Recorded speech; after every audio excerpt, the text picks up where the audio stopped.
वर्तमान समय एक बड़ खबर कोलकाता भूमिकंप आज दिन प्राय 1:22 मिनिट्रे कोलकाता और आखपाख अंचल में भूमिकंपर झटका अनुभूत होईछि। भूकंप पर लोक मैंने भयभीत होई घर बाहर को पळै आसिथिले।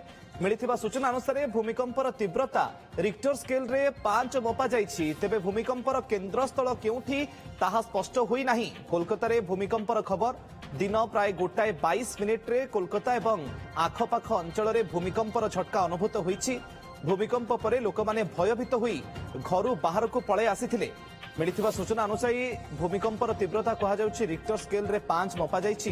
तेबे भूमिकंपर केन्द्रस्थल बा सेंटर पॉइंट केउठी ताहा वर्तमान पर्यंत स्पष्ट होई नाही। क्षयक्षति नै मध्य स्पष्ट सूचना सामना को आसी नाही। भूमिकंपर झटका कोलकाता रे अनुभूत हेउछि। भूमिकंप रे थरिला कोलकाता। वर्तमान समय बड़ खबर दिन प्राय 1:22 मिनिट रे कोलकाता रे भूमिकंपर झटका आखपाख अंचल गुड़िक भूकंपर झटका अनुभूत होईछि।